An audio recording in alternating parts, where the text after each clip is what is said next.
किसी भी कार्य को करने के लिए विधि, सिस्टम और निरंतरता अनिवार्य है। विचारों का बीज है मन और मन आत्मा का हिस्सा है।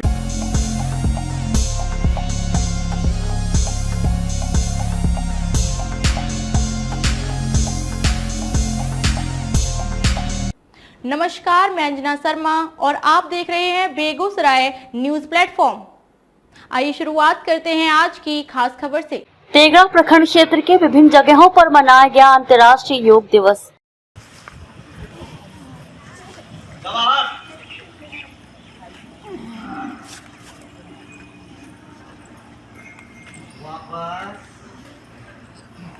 एक बार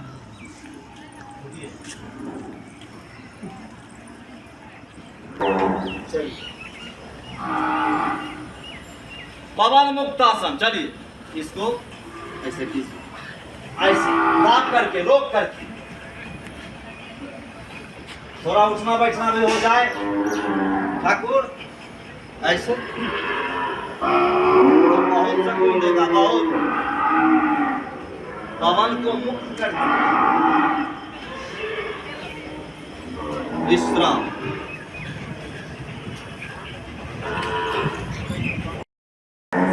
ये हुआ ज्ञान मुद्रा, ज्ञान मुद्रा।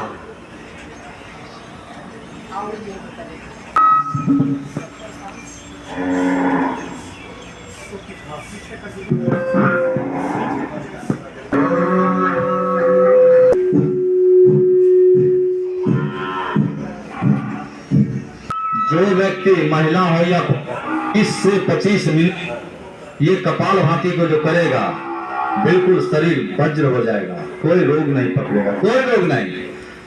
5 मिनट से नहीं काम चलेगा, लेकिन अभी हम लोग 5-7 मिनट करवाएं। तेघड़ा प्रखंड क्षेत्र के विभिन्न जगहों पर अंतर्राष्ट्रीय योग दिवस के अवसर पर योग कार्यक्रम कर योग दिवस मनाया गया। अंतर्राष्ट्रीय योग दिवस के अवसर पर तेघड़ा गौशाला के मैदान में गौशाला समिति एवं प्रजापति ब्रह्म कुमारी ईश्वरी विश्वविद्यालय के द्वारा योग कार्यक्रम का आयोजन किया गया था। योग कार्यक्रम में गौशाला समिति के अध्यक्ष शिव कुमार केजरीवाल, भाजपा नेता कृष्ण नंदन सिंह, जवाहरलाल गुप्ता, संतोष ठाकुर, राधेश्याम ठाकुर, अरुण सिंह, पंकज सिंह सहित प्रजापति ब्रह्मा कुमारी ईश्वरी विश्वविद्यालय के भाई एवं बहन सहित सैकड़ों लोगों ने योग कार्यक्रम में भाग लिया। जो कुछ भी किया ये भी अनिवार्य है। नित्य प्रतिदिन हमें चाहिए, एक दिन करने से शरीर फिट नहीं रह सकता। किसी भी कार्य को करने के लिए विधि, सिस्टम और निरंतरता अनिवार्य है। इसी प्रकार जो हमारा मन है ना, वो भी बहुत विचलित है, भ्रमित है, भटक रहा है, अशांत है। आसन प्राणायाम से थोड़ी देर जरूर हमारा मन ठीक लगने लगता है, पर मन तो विचारों का वेग है और विचारों के वेग को संतुलित करने के लिए पौष्टिक विचारों का सिंचन अनिवार्य है। शरीर को हम सुंदर भोजन देते हैं, श्वास की प्रक्रिया देकर फिट कर लेते। इसी प्रकार मन को भी भोजन चाहिए।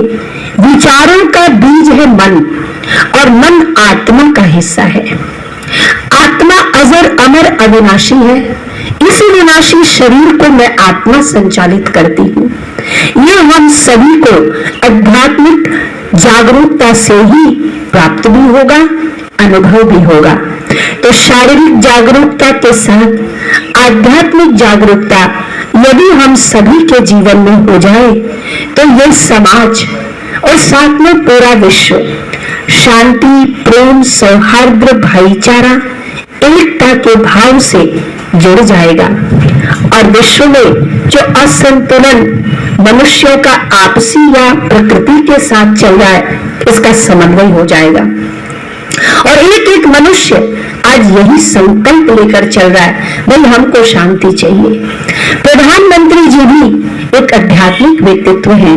ये हम सबका इस समय का बहुत बड़ा सौभाग्य है कि वह योग को प्रखर करने के लिए हम सबके बीच इस को एक दृढ़ संकल्प के रूप में लेकर खड़े हो गए हैं और विश्व इसके महत्व को स्वीकार करने के लिए तैयार हो गई है। तो भारत कहाँ इससे पीछे रहे, क्योंकि योग तो भारत के ही द्वारा जन्म दी गई है। अब हम सभी अपने को जब आत्मा समझते हैं, आध्यात्मिक विचारधारा को अपने जीवन में धारण करते हैं, तो मन और तन दोनों का सुखद बैलेंस शुरू हो जाता, क्योंकि कर्म करने वाली सत्ता भी मैं आत्मा हूं। जब तक मैं आत्मा इन पंच तत्व से बने हुए शरीर को चला रही हूं, मैं आत्मा अपने मन के द्वारा जो विचार कर रही हूं, इन कर्मेंद्रियों के द्वारा विचारों को कर्म क्षेत्र पर उतार रही हूं। तो हमें इस बात की भी जागरूकता अनिवार्य है कि हम कर्म कैसा कर रहे हैं, यानी कैसे विचार कर रहे हैं। यदि हमारे विचार सकारात्मक हैं, पॉजिटिव हैं, श्रेष्ठ है, शुभ है, तो उसका परिणाम है कि हमारा कर्म सुख देने वाला होगा। और जब हमने सुख के कर्म किए तो मिलेगा क्या? सुख ही मिलेगा। अगर हमने सबके लिए शुभ सोच कर कर्म किया, जैसे आज हम कर रहे हैं संगठित, और श्री गौशाला पवित्र प्रांगण में हमेशा ही शुभ और श्रेष्ठ कर्म हो रहे हैं, फिर भी कहीं ना कहीं कोई ना कोई विचारों का मतभेद चल रहा है। हर एक के विचारों के तालमेल में, समन्वय में कोई भेद हो जा रहा है। क्यों? क्योंकि हम सब देह के अभिमान में आ जाते हैं। आत्मा के धर्म पर मन बुद्धि टिकता ही नहीं है, क्योंकि आत्मा का ज्ञान नहीं है, अविद्या है। राजयोग एक ऐसी सुंदर प्रशिक्षण है जिसके अंदर सर्व प्रकार का योग शामिल है, और जो हमें स्व और स्व के पिता से जोड़ता है। हम सभी जब शरीर मानते हैं तो शरीर के संबंध और शरीर के कर्म, दंड और धर्म याद आते हैं। अब शरीर के धर्म और कर्म में काम, क्रोध, लोभ, मोह, अहंकार सब शामिल हो जाता है। आलस्य, अलगोलेपन, ईर्ष्या, नफरत, द्वेष भी आ जाते हैं। परंतु मेरे भाइयों बहनों, प्रभु प्रेमियों, प्रभु पिता परमात्मा के सभी दिव्य संतानों, ये भी हम सबको ये अनुभव करना है। बेगूसराय के तेघड़ा से बेगूसराय न्यूज प्लेटफॉर्म के लिए अजीत कुमार झा की रिपोर्ट। खबरों में अब तक के लिए बस इतना ही। फिर होगी आपसे मुलाकात ऐसी एक खास खबर के साथ। तब तक के लिए नमस्कार और देखते रहिए बेगूसराय न्यूज प्लेटफॉर्म।